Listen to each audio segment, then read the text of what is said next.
Hello, hello. I'm Jordan, a knitter and pattern designer, and this is Andalusia Knits, my YouTube channel where I talk about all things knitting. And today I have a video about knitting techniques that I think every beginner needs to know.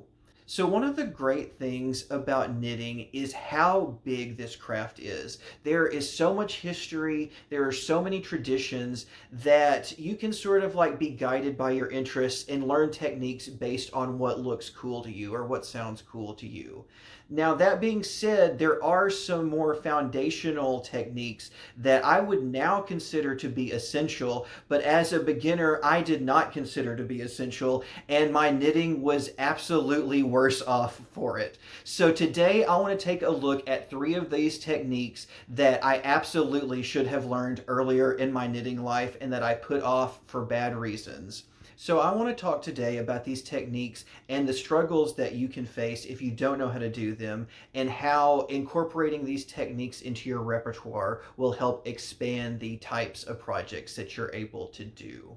And if you want to be a more responsible beginner knitter than I was, I will provide some links in the description to tutorials for all of the techniques that I discussed today.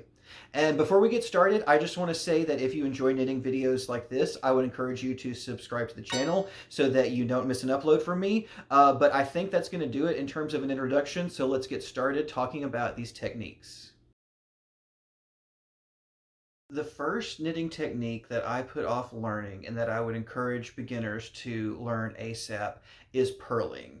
And so this video was inspired by a social media post I saw maybe a week or so ago. And I won't put it up, I won't like share anything, I won't embarrass anybody, but it was asking a question and expressing a sentiment that as a beginner knitter I absolutely could sympathize with.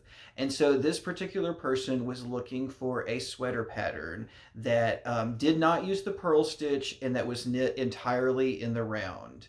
And so while those 2 requirements could have been aesthetic preferences, I'm open to that possibility. Something tells me the reason they were looking for a no purl in the round sweater pattern is because they didn't know how to purl and they had no interest in learning how to do so. As a beginner, I can absolutely sympathize with that impulse, but you are really limiting yourself to what you can do in the realm of knitting if you don't learn how to purl, because purling is kind of half of the entire deal. There's the knit stitch and there's the purl stitch, and basically every other technique in knitting is some variation on one of those 2. So by not learning how to purl, you are cutting yourself off from so many techniques and so many traditions in the world of knitting.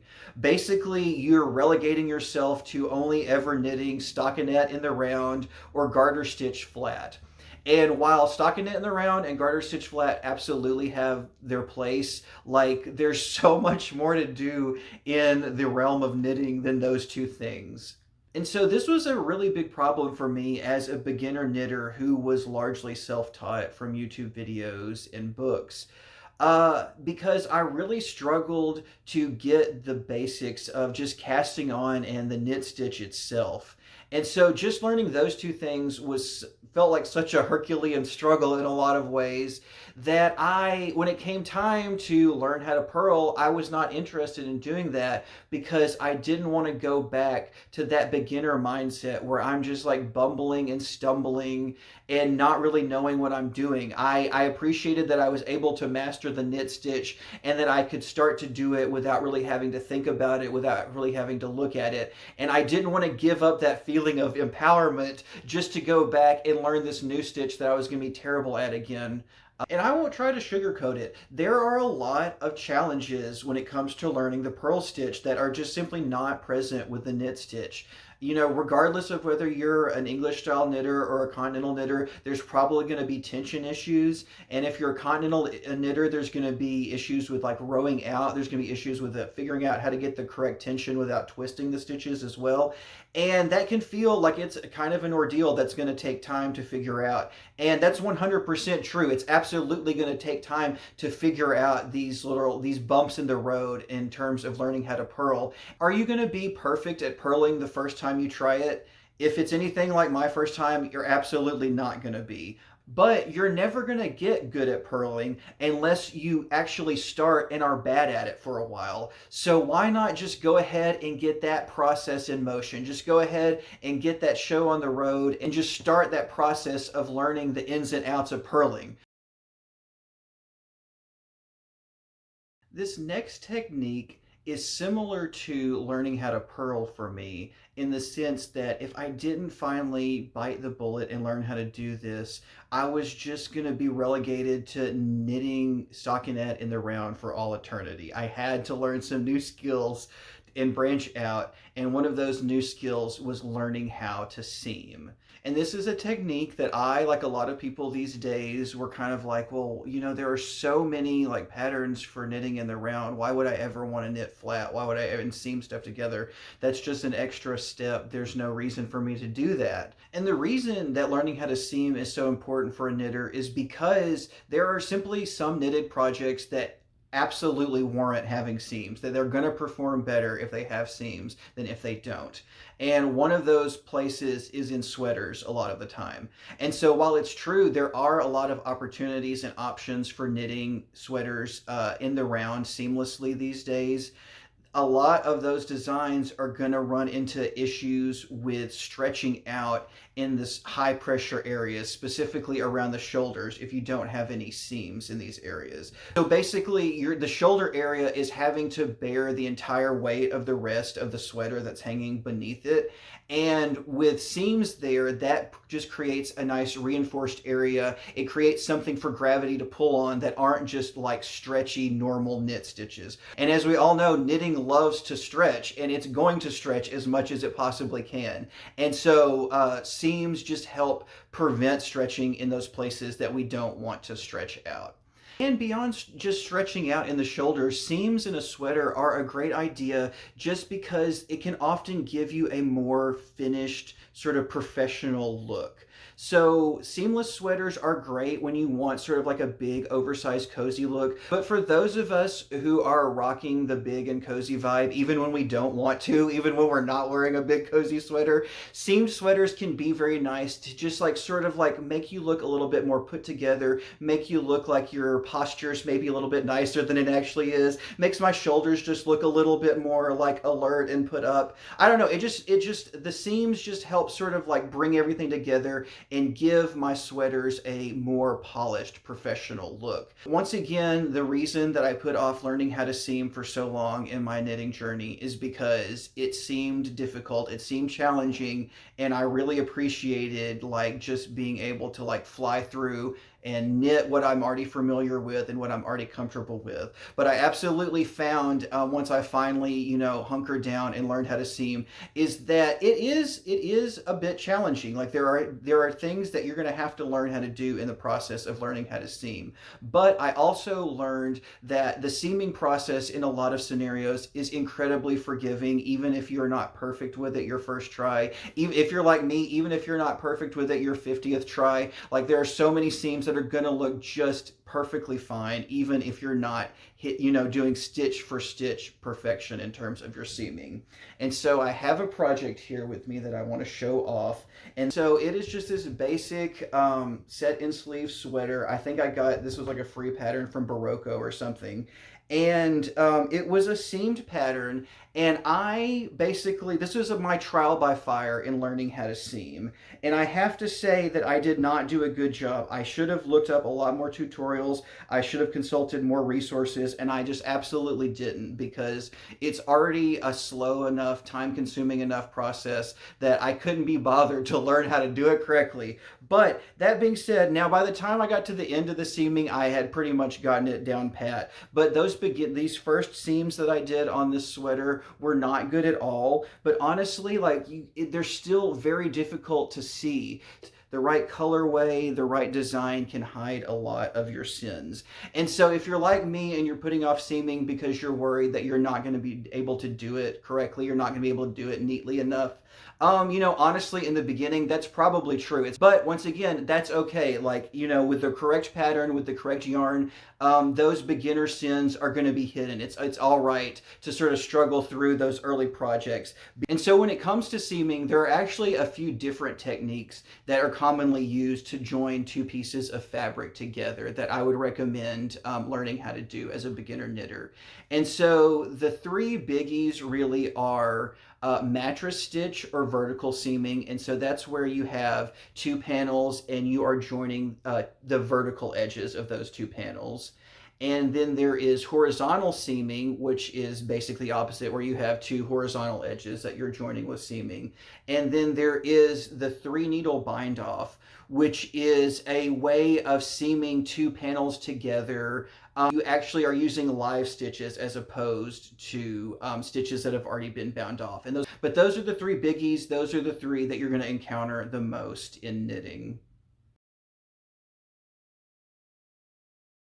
So the last skill that I put off learning for way too long and that you should learn ASAP is how to fix your mistakes in knitting.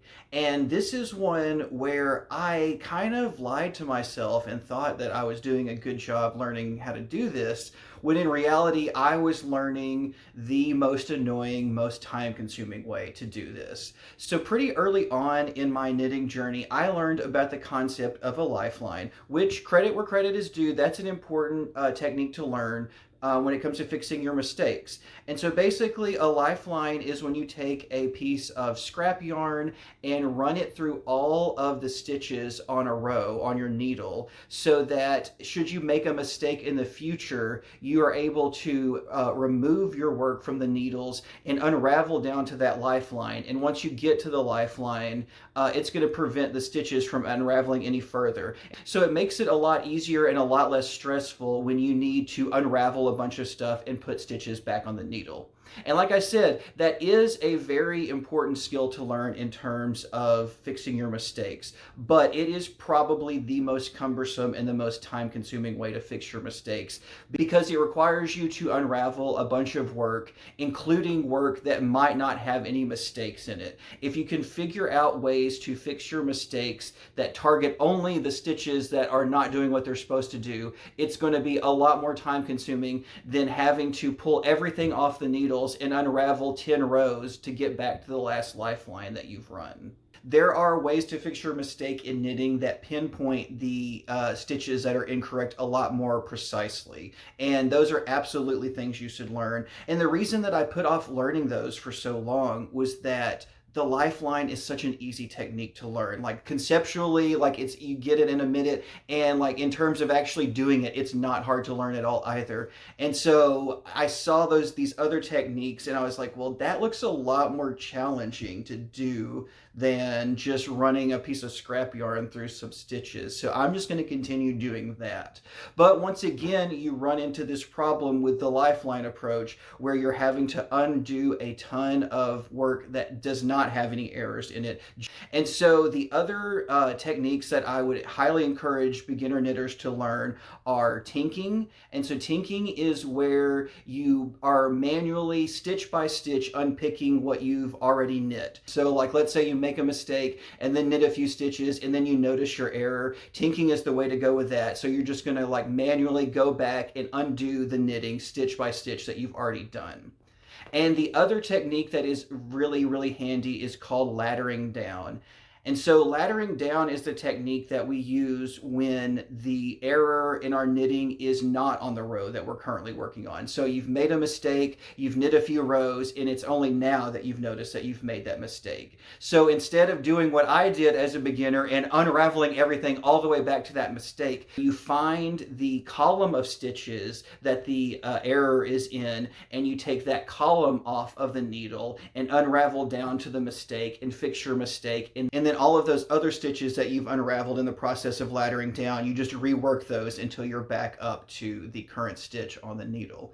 And yes, those techniques do require a little bit more effort than the lifeline technique, For a long time, I avoided them because the easiest approach was the approach that I wanted to take. But at a certain point, if you want to take your skills to the next level, you've got to learn these new techniques, because it's just, you're going to be wasting so much time unraveling to get to those lifelines. So the project that finally made me crack, that finally made me decide that I absolutely have to learn how to fix my mistakes in my knitting beyond just running a lifeline, was a lace project that is admittedly very advanced. This is not a beginner project. And so it's just crazy to me that I went so long in my knitting life that I was able to knit this thing that I'm about to show you, but I wasn't able to like slip a stitch off the needle and switch it from a knit to a purl. It's just madness to me that I put off like the simple stuff in favor of this. But this is the Painted Waves shawl by Kieran Foley, and it is just a sort of like crazy lace drop stitch madness sort of piece. And I just white knuckled this thing. I did not fix a single stitch when I knit this. I ran lifelines every 10 rows, and I would say more than 50% of the time when it came time to run another lifeline, I'd check my work to as far as I'd gotten so far, and there would be an error that would require me to unravel all 10 rows that I had just knit. And so I knit and reknit sections of this thing multiple times. Some 10 row stretches I had to go back and do 2 or 3 times. And so now this was the piece that inspired me to learn how to fix my knitting. I did not learn how to fix my knitting in this project specifically. That would also be madness, trying to figure out, okay, well, how do I switch this, knit stitch to a purl two together through the back loop? That's crazy. Like I absolutely went back to the basics and learned how to do the building blocks of fixing my stitches and fixing my mistakes. But this was the project that finally broke me, that finally showed me that my approach of just running a lifeline and hoping for the best and hoping that I don't make that many mistakes was just not tenable. This was what finally made me realize that, hey, laddering down, tinking, those are techniques that, while maybe a little bit more complicated than a lifeline, are going to save you so much more time in the long run. Alrighty, there you have it. Those are the 3 techniques that I think every beginner should go out and learn as soon as possible. Let me know in the comments if there are other techniques that I've left out that you think are also valuable. And if you enjoyed this video, I would encourage you to give it a thumbs up. And if you want to see more knitting tip videos or knitting videos in general from me, I would encourage you to subscribe to the channel so that you never miss an upload. But I think that's going to do it for today. I'll go ahead and say bye, and I'll see y'all in the next one.